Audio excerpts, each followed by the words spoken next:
जय श्री कृष्णा। आज की कहानी एक राजा की है। एक राजा बहुत बड़ा प्रजापालक था। हमेशा प्रजा के हित में प्रयत्नशील रहता था। वह इतना कर्मठ था कि अपना सुख ऐसो आराम सब छोड़कर सारा समय जन कल्याण में ही लगा देता था। यहाँ तक कि जो मोक्ष का साधन है अर्थात भगवत भजन, उसके लिए भी वह समय नहीं निकाल पाता था। एक सुबह राजा वन की तरफ भ्रमण करने के लिए जा रहा था कि उसे एक देव के दर्शन हुए। राजा ने देव को प्रणाम करते हुए उनका अभिनंदन किया और देव के हाथों में एक लंबी चौड़ी पुस्तक देखकर उस राजा ने उनसे पूछा, महाराज आपके हाथ में यह क्या है? देव बोले, हे राजन, यह हमारा वही खाता है जिसमें सभी भजन करने वालों के नाम हैं। यह सुनकर राजा ने निराशा युक्त भाव से कहा, कृपया देखिए तो इस किताब में कहीं मेरा नाम भी है क्या या नहीं है? देव महाराज किताब का एक एक पृष्ठ पलटने लगे, परंतु राजा का नाम कहीं भी नजर नहीं आया। अब राजा अत्यंत ही चिंतित हुए। राजा ने देव को चिंतित देखकर कहा, महाराज आप चिंतित ना हो, आपके ढूंढने में कोई भी कमी नहीं है। वास्तव में यह मेरा दुर्भाग्य है कि मैं भजन कीर्तन के लिए समय नहीं निकाल पाता हूँ और इसलिए मेरा नाम यहाँ नहीं है।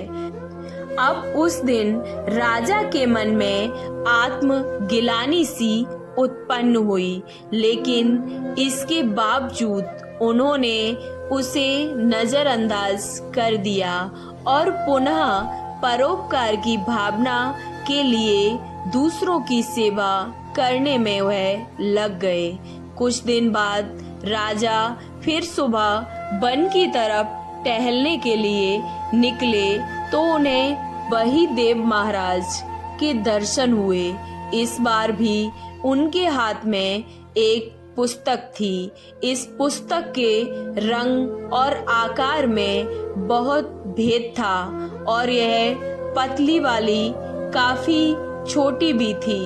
राजा ने फिर उन्हें प्रणाम करते हुए पूछा, महाराज आज कौन सा वही खाता आपके हाथों में है? तो इस पर देव ने कहा, राजन आज के बही खाते में उन लोगों का नाम लिखा है जो ईश्वर को सबसे अधिक प्रिय हैं। और राजा ने कहा, कितने भाग्यशाली होंगे वे लोग, निश्चित ही वे दिन रात भगवत भजन में ही लीन रहते होंगे।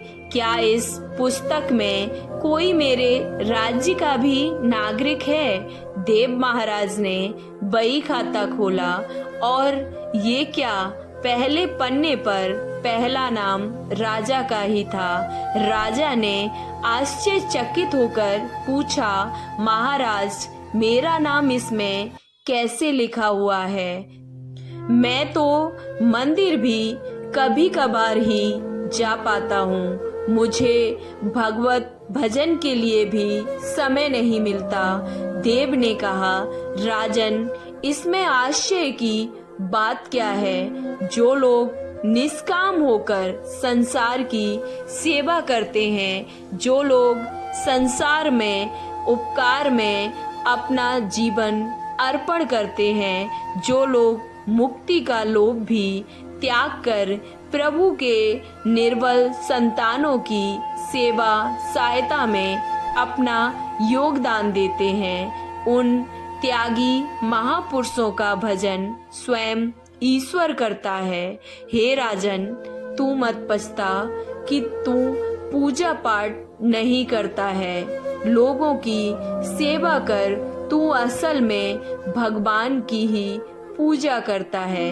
परोपकार और निस्वार्थ लोक सेवा किसी भी उपासना से बढ़कर है। देव ने वेदों का उदाहरण देते हुए कहा, कर्म करते हुए 100 वर्ष जीने की इच्छा करो तो कर्म बंधन में लिप्त हो जाओगे। राजन, भगवान दीन दयालु हैं। उन्हें खुशामद नहीं भाती बल्कि आचरण भाता है। सच्ची भक्ति तो यही है कि परोपकार करो, दीन दुखियों का हित साधन करो।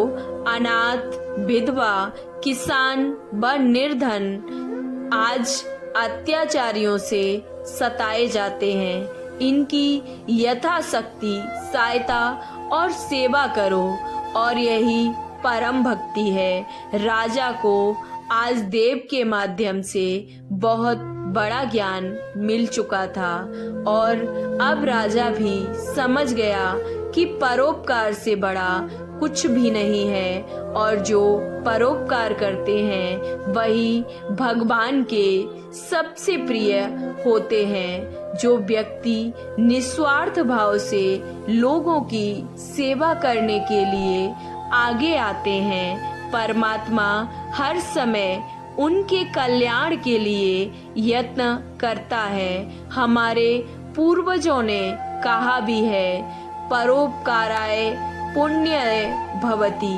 अर्थात दूसरों के लिए जीना, दूसरों की सेवा को ही पूजा समझकर कर्म करना, परोपकार के लिए अपने जीवन को सार्थक बनाना ही सबसे बड़ा पुण्य है। और आज आप भी ऐसा करेंगे तो स्वतः ही आप ईश्वर के प्रिय भक्तों में शामिल हो जाएंगे।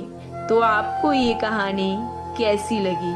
अच्छी लगी तो कमेंट बॉक्स में जय श्री कृष्णा अवश्य लिखें। वीडियो को लाइक, चैनल को सब्सक्राइब करना ना भूलें। ईश्वर की कृपा आप पर और आपके परिवार पर सदैव बनी रहे।